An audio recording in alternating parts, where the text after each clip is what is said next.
An American to review. Well, I just got through opening up a package of Lipton cold brew tea. Well, guess what? This packet is massively larger. Now I also have some other teas, kind of out of control, some really fancy stuff and whatnot, and some not so fancy stuff. But either way, I mean, Lipton cold brew, we're going to see how quickly that brews. But we also have Stop and Shop common black tea. We have Twinings of London mint green tea. We have Twinings of London chai French vanilla, which actually does not taste very good.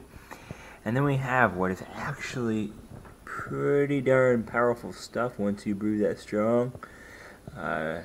So yeah, we're gonna basically stick this camera on time lapse with all these teas up on the counter and basically see how long it's gonna take to brew. So an American interior.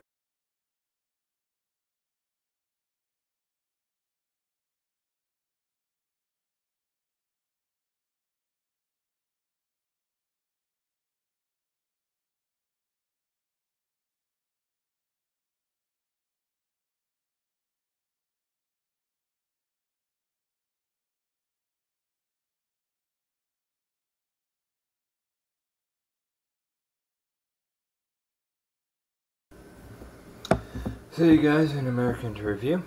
So this cold brew is supposed to steep for about 5 minutes. Give it a little bit of stirring, this and that. Well, as you can see, other than trying to poke them down into the water, didn't do any stirring at all. As you can see, it's very black here at the bottom. Most of the saturation of tea oils seem to set at the bottom for the most part. So we'll do a quick little shake of each one and then see what they taste like. So I'm not going to be drinking too much of this because, well, I'm going to be going to bed after this. So anyway, of course, let's do a better method. I'll grab a spoon and stir the water.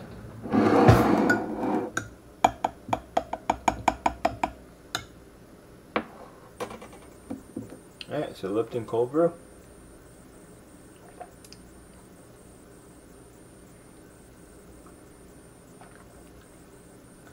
Seems very evenly balanced instead of so strong as a lot of the usual black teas that I have. So it would be actually very good as a sweet tea. As compared to the black tea, which I have a little bit of an aftertaste. At least that's what I usually see. This seems to be a little more mild when it comes to like the aftertaste of the strong minerally flavor. So the cold brew said it's supposed to be specially brewed for iced tea, so you can see that it has that ability.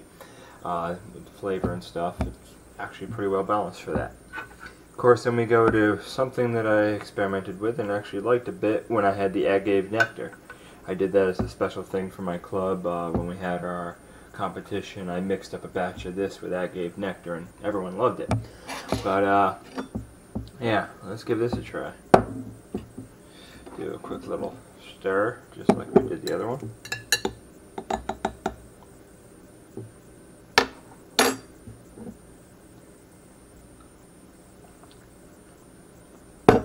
Practically water with a little flavor. This didn't hold a candle to the cold brew at all. This stuff needs a little bit more heat in order to brew, so that's out of the question there. Probably leave that sit and it'll brew eventually. Alright, then we move on to the Stop and Shop black tea. This is what I usually cook up for breakfast in the microwave. So, of course, a little humor in there. Gotta love that duff. Of course, it's black tea. It has that little minerally taste, but it really didn't brew that strong as I usually have it in the morning. So, either way, it's not bad when it comes to cold brewing if you want to use the Stop and Shop black tea for that. But this cold brew Lipton tea, it really brewed quite strong for the little bit of time that it had. So, move over to Twinings chai French vanilla, which I really wouldn't recommend without physically adding like some other stuff, like more French vanilla or something, because usually it just tastes like crap. So yeah, we'll give this a quick stir.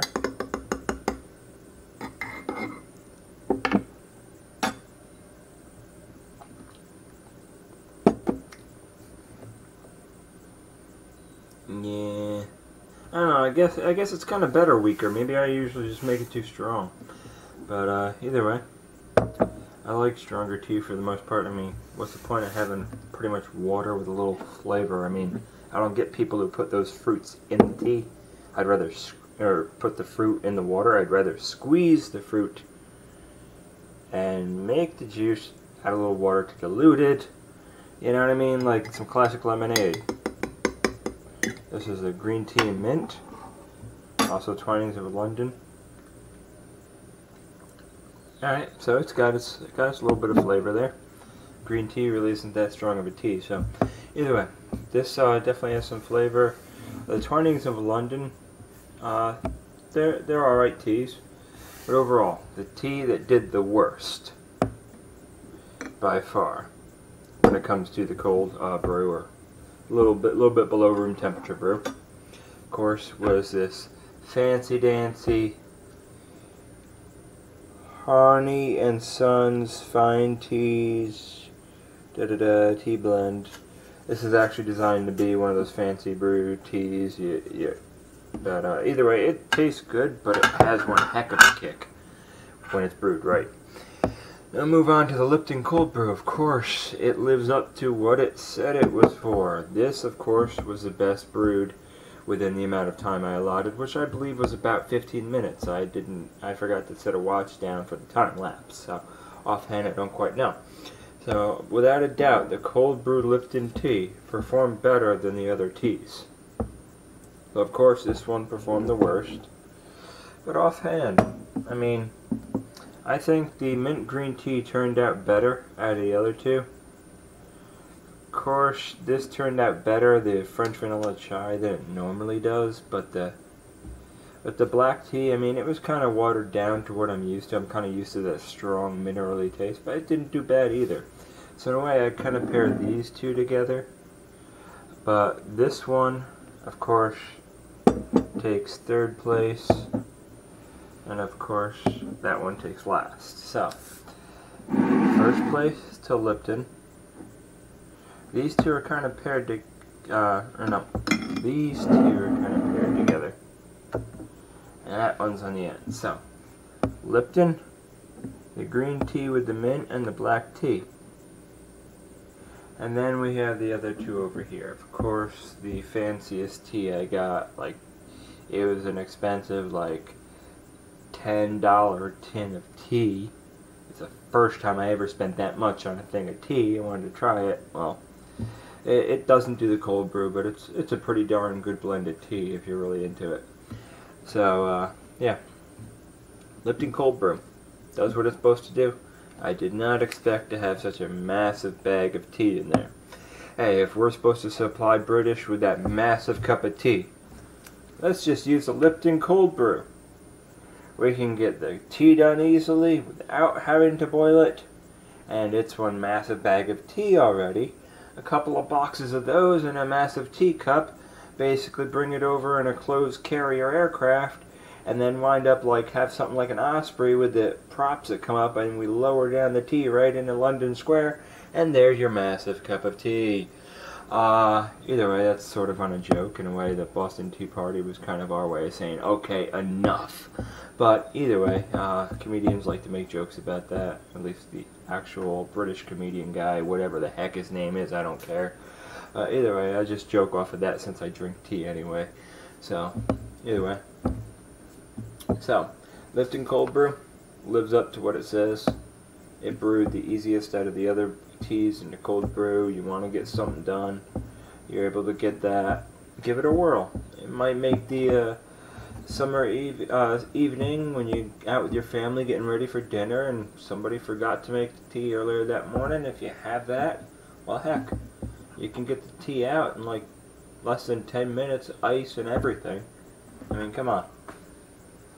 Either way, an American to review. Comment or subscribe. Take care, y'all. Bye.